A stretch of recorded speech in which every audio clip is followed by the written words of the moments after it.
طارق فتح صاحب ذرا چسکے کے لیے ان کی پہلی بات سن لیجئے آپ. یہ آدمی کہتا ہے طارق فتح کہ I am one of Salman Rushdie's many midnight children.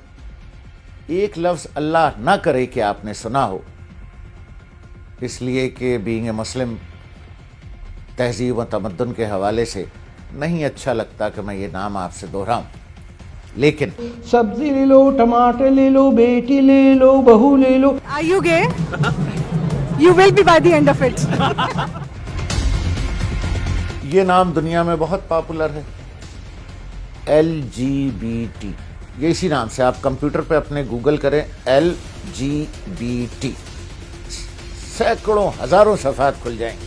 تو طارق فتح صاحب کے متعلق جو پہلا جملہ آپ کو ہر ویب پیج پہ ملے گا کہ یہ LGBT کے مشہور ترین ایکٹیوسٹ ہیں.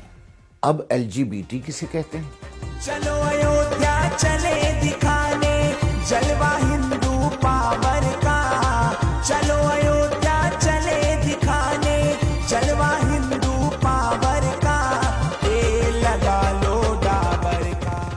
LGBT ہے لیزبین، گے، بائی سیکچول اینڈ ٹرانسجینڈر کے حامی. Punjabi Khatri boy, very very fair. Urdu میں کہہ دوں، لیزبین عورتوں کی عورت سے ہم جنس پرستی لذت، گے مردانہ ہم جنس پرستی، بائی سیکچول یعنی عورت کا مرد بن کر سیکس پرفارم کرنا اور مرد کا عورت کی طرح بیہیو کرنا. ٹرانسجینڈر آپ جانتے ہیں ہیجڑے اللہ کی شان کے پیدا کرتا ہے. تو طارق فتح کے لیے پہلا جو لفظ ملتا ہے کہ یہ LGBT ایکٹیوسٹ.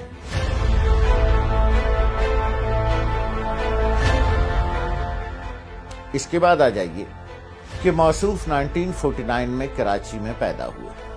تعلق ان کا ایک پنجابی فیملی سے ہے، اور یہ خود اپنے بارے میں کیا کہتے ہیں اس پر ہم ابھی آتے ہیں.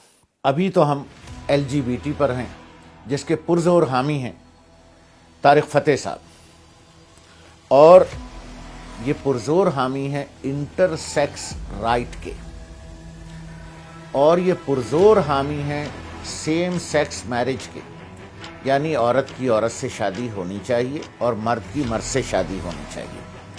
یہ اس کے حامی ہیں. کیوں بھلا؟ اسرائیل میں بھی یہ قانونی حیثیت اس کو حاصل ہے، اور دنیا کے ترقی یافتہ 30 ممالک میں اس کی قانونی حیثیت حاصل ہے.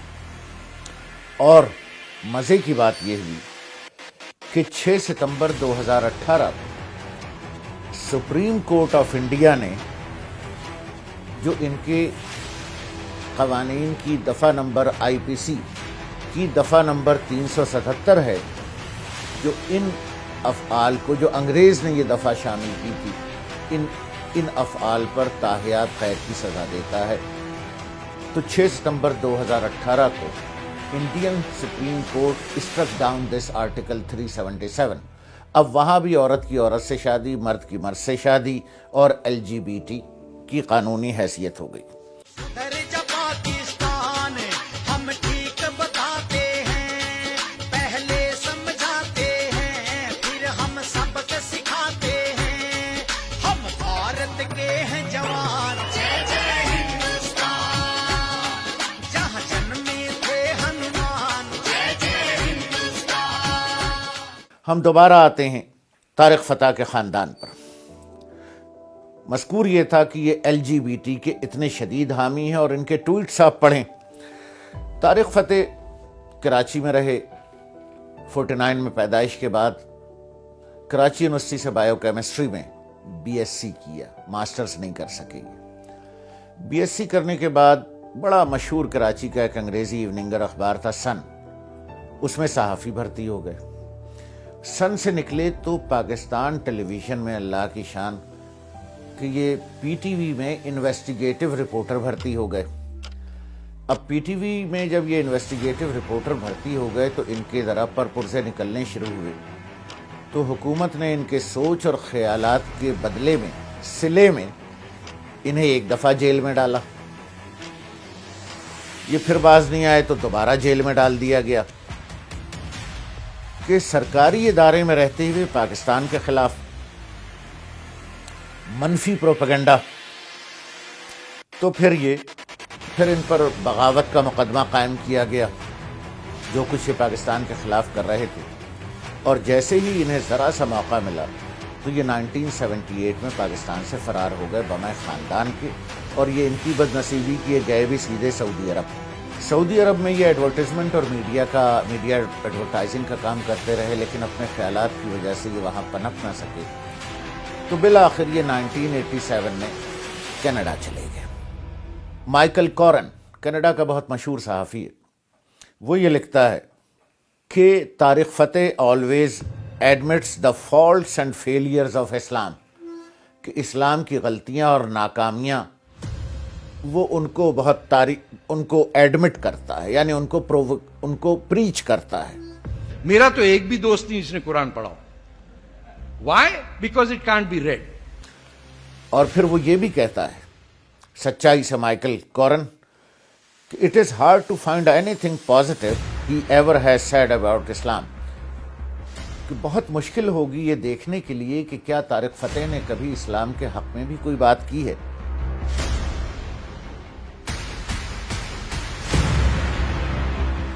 अब तारिक फ़तेह साहब जो कुछ अपने बारे में कहते हैं और जो कुछ दुनिया उनके बारे में, मगरबी मीडिया जो कुछ कहता है, मैं उस पर आ रहा हूँ। जब ये कनाडा पहुँच गए 1987 में, तो इन्होंने federal new democratic party of Canada join की। इस्टेब्लिश होने के बाद जब कनाडा में ये इस्टेब्लिश हो गए, सहाफ़त इन्होंने शुरू कर दी, तो उन्होंने federal new democratic party NDP join की, जो कनाडा में मुक़्तदर पार्टी और हुकूमत बनाने वाली पार्टी। फिर उन्होंने NDP जैसी मजबूत और बड़ी जमात क्यों छोड़ी? बहुत शदीद इख्तलाफ किया, सिर्फ इस वजह से छोड़ी कि इसमें कैनेडियन मुसलमानों के दाखिले की इजाज़त दी जा रही। जहाँ आप पैदा हुए उस जमीन से दुनिया के इंसानों को मोहब्बत होती है, लेकिन आप पहले शैतान हमें नजर आ रहे हैं। शैतान तो जो आपने मुल्क में जहाँ पैदा हुआ हो, एक सेकंड, जिस मुल्क में वो पैदा हुआ हो उस मुल्क से भगोड़ा हो। और फिर फ़तेह साहब क़वानीन शरीयत के शदीद जानी दुश्मन हैं, नहीं मानते। ना मानने से आगे बढ़ के ये उसके ख़िलाफ़ तनक़ीद भी फरमाते हैं। कहते हैं कि इस्लाम की रिडल RIDDLE, एक तो इसी का तर्जुमा नौज़ुबिल्लाह, कि इस्लाम की रिडल को दीमक लग चुकी है, हमें इस दीमक को सच्चाई से धोना होगा। ये इतने बड़े आलिम हैं। आपको पता है कि ये हदीसें कब लिखी गई? और हिंदुस्तान के मुसलमानों के लिए ये कि ग़ज़वा हिंद की हदीस जो है, जब आप कह रहे हैं कि हम हर हिंदू को ख़त्म कर देंगे और वो आपकी किताब में है, तो हिंदू पे क्यों इल्ज़ाम लगा रहे हैं कि वो आपका दुश्मन है? हिंदू तो नहीं कह रहा ना कि हमारी किताब में, वेदास में लिखा कि हर मुसलमान को मार दो, लेकिन आपकी किताब में तो है ना, आपके मदरसे में तो है। मुसलमानों को मशवरा देते हैं कि मस्जिद ना जाने दें अपने बच्चों को, क्योंकि मसाजिद फाशिज़म का गढ़ हैं इनके बकौल, और ये इस्लाम में शादी और ब्याह को पसंद नहीं करते। हर लड़की को मोहब्बत करने का और इश्क में पढ़ने का बुनियादी हकूक है, जिसको कोई उसका माँ बाप नहीं रोक सकता। इस वजह से दो मुसलमान मर्द और औरत अगर बग़ैर शादी के एक दूसरे से इख्तलात या सेक्स करें, तो शरीयत जो सज़ा नाफिज करती है ये उसके शदीद खिलाफ है, क्योंकि ये खुद LGBT के हामी हैं। ये इस्लाम बना ही यजीद के लिए था। फिर ये दीन और रियासत की दूई और अलहदगी के कायल हैं। इनके अकायद इस्लाम के बुनियादी अकायद से इंतहाई मुतसादिम और उसके ख़िलाफ़ हैं। इस्लामी रियासत के ख़िलाफ़ इनकी एक किताब है, चेजिंग द मायरेज, सराब, कि मुसलमान इस्लामी रियासत का क़याम यानी सराब है। ये दुनिया के नक्शे से पाकिस्तान का नाम मिटा देंगे, दुनिया के नक्शे से पाकिस्तान का नाम मिटा देंगे। जॉन गुडार्ड, जो कनाडा के सबसे बड़े अखबार का रिव्यूअर है, टोरंटो स्टार का, उसने इनकी चेजिंग द मैरिज पर जो तबसरा किया, gratuitous climax and sloppy fact checking, यानी uncalled for attack on Islam and Muslims with careless fact finding, यानी जो कुछ ये हक़ायक़ अपनी दानिश में बयान फरमा रहे हैं, दुनिया उसको कह रही है gratuitous climax and sloppy fact checking. ठीक है, जो लोग अंग्रेजी जानते हैं। और इनके बकौल इन्हें चूँकि मुसलमान होने पर फ़ख्र नहीं, ये कहते हैं कि मैं तो 1818 में मुसलमान हुआ हूँ, यानी इनका ख़ानदान, और उससे पहले मैं सूरजवंशी राजपूत था। तो इन्हें अपने राजपूत होने पर जो फ़ख्र है और अपने पड़दादा के इस्लाम कबूल करने पर जो दुख है, इस पर ये बहुत बोलते हैं कि, और इनका ख़ानदान ही, इनकी बेगम साहिबा के अगर आप ट्वीट्स पढ़ें तो आप हैरान रह जाएंगे। 2 बच्चे हैं इनके। तो ये हिंदुस्तान हिजरत कर गए थे पंजाब से बॉम्बे, पाकिस्तान बना तो कराची आ गए। कराची से इन्हें जब जेल में डाला गया 2 दफ़ा, और ऐसा नहीं है कि इन्हें जेल में किसी मौलवी ने डाला, किसी जर्नैल ने डाला, नहीं जनाब, नहीं नहीं नहीं नहीं।